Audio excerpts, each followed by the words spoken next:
In just over 10 minutes, Rabbi Hugo Grin offers some thoughts and reflection about the current crisis in the Middle East in Gulf Vigil.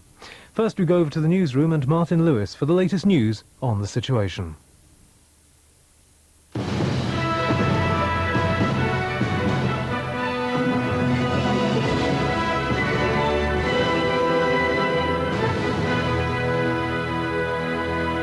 Good evening.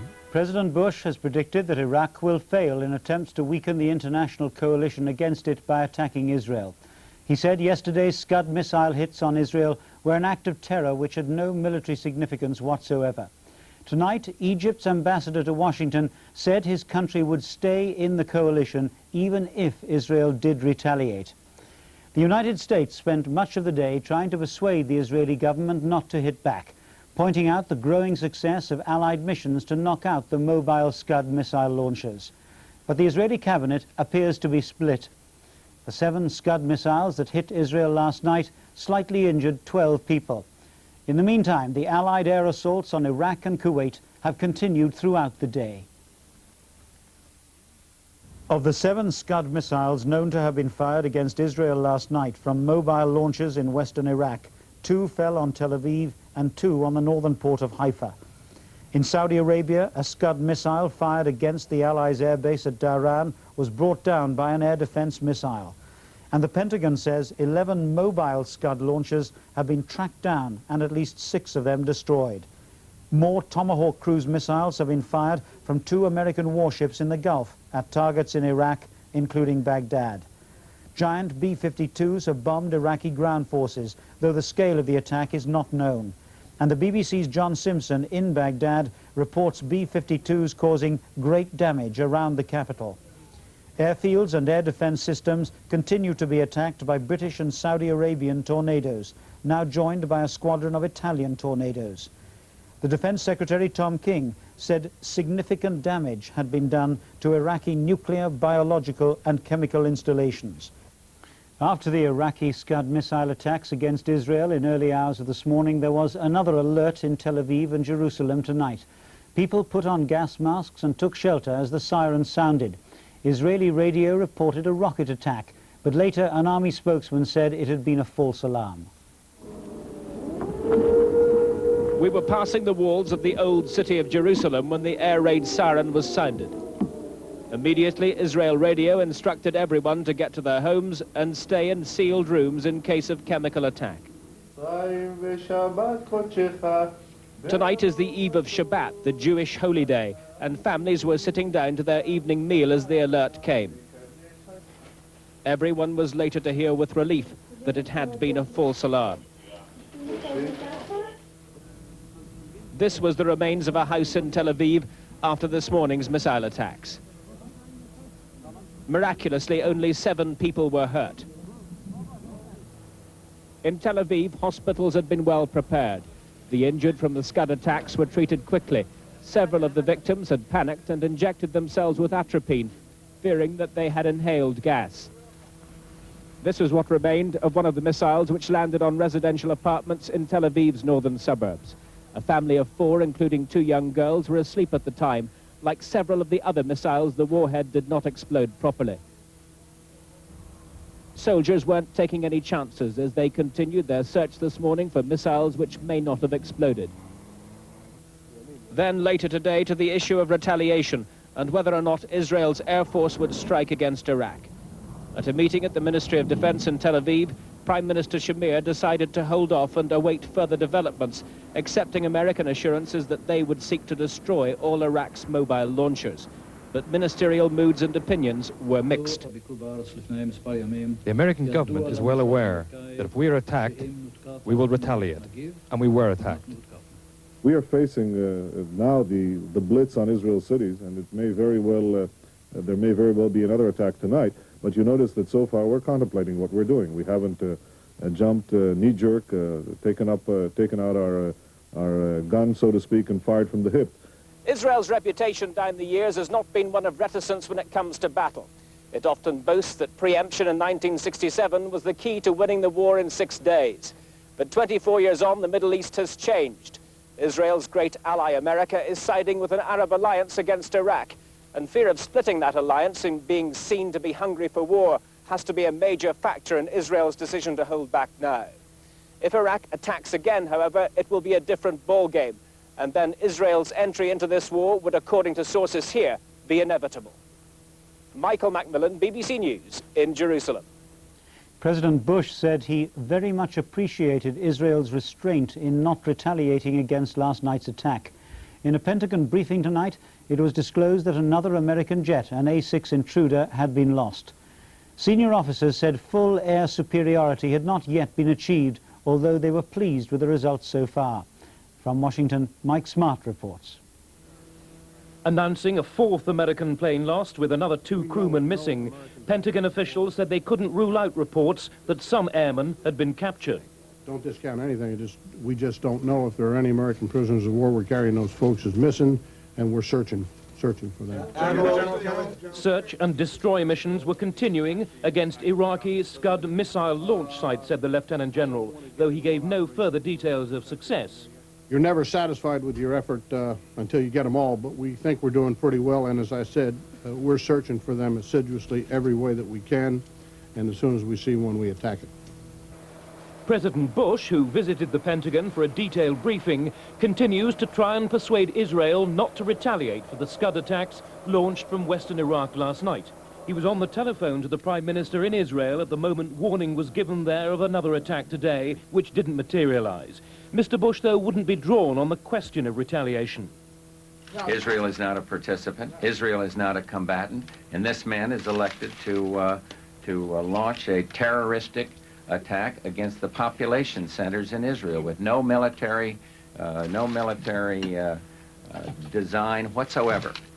At home, suggested the President, there was a danger of overconfidence following the early military successes in the Gulf. No one should doubt or question the ultimate success because we will prevail. But I don't want to see us get overly euphoric about all of this. No one appears to be taking any chances about the danger of terrorist attacks. Security around obvious targets in the capital today was noticeably stepped up. Mike Smart, BBC News, Washington. At a briefing in London today, the Defence Secretary, Tom King, praised Allied forces in the Gulf.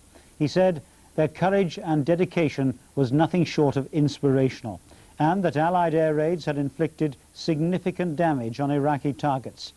But Mr. King confirmed that a second British Tornado had gone missing.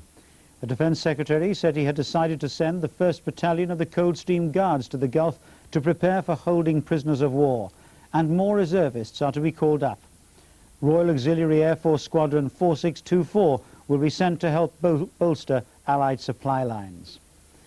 Baghdad Radio has tonight broadcast appeals from the ruling Ba'ath Party for Muslims across the world to attack Western interests. The Iraqi capital has again sustained considerable damage from precision bombing. Our Foreign Affairs editor John Simpson, who is subject to Iraqi censorship now, has sent these details from Baghdad. The presidential palace was hit. It's reported, I haven't spoken to him myself, but others say they have spoken to the Soviet ambassador who saw President Saddam Hussein in the bunker underneath the palace, and he still seems to be alive and well. Our satellite telephone system here was completely swamped by the signals being sent out, we think, by AWACS aircraft guiding in the latest raid from B-52 bombers, which came over in the last hour and did an extraordinary amount of damage in the outskirts of Baghdad. A great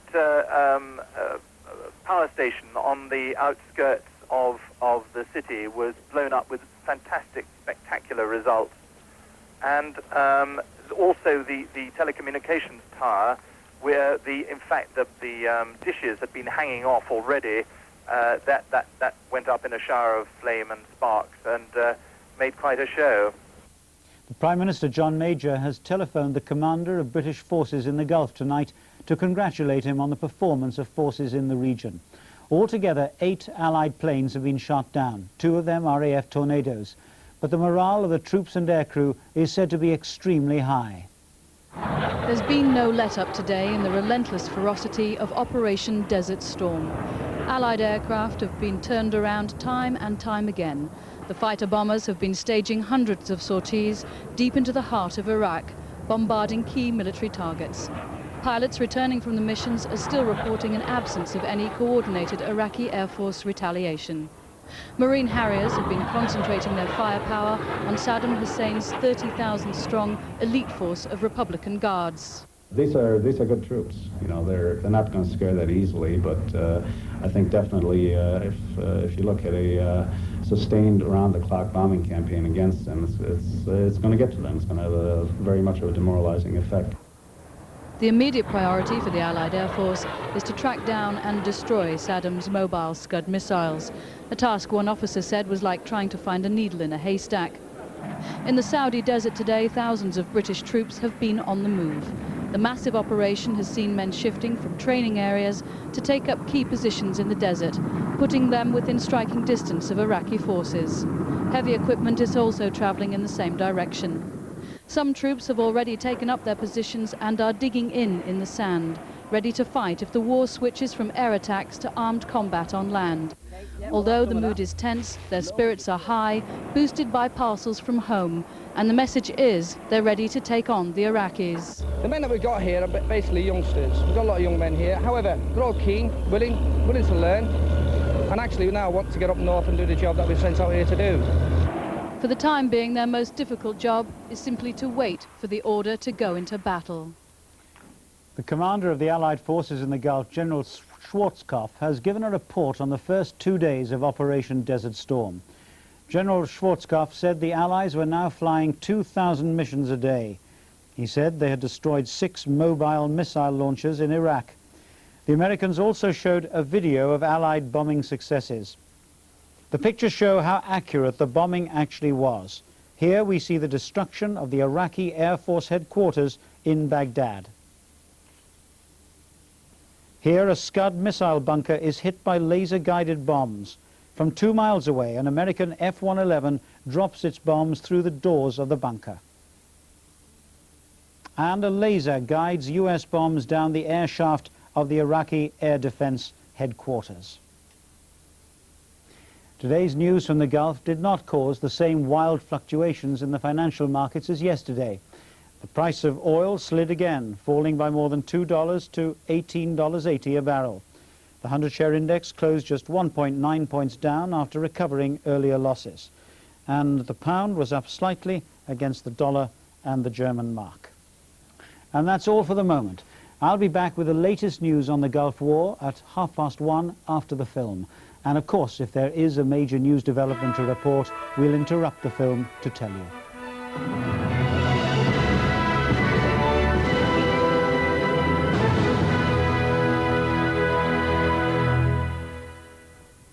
There's a change to the published edition of On the Record this Sunday when Jonathan Dimbleby interviews the Foreign Secretary Douglas Hurd as Britain assesses the first days of conflict in the Gulf and the likely outcome of hostilities. That's at 1 p.m. this Sunday lunchtime. Back to tonight on BBC One, and now Rabbi Hugo Green pauses for contemplation in Gulf Vigil.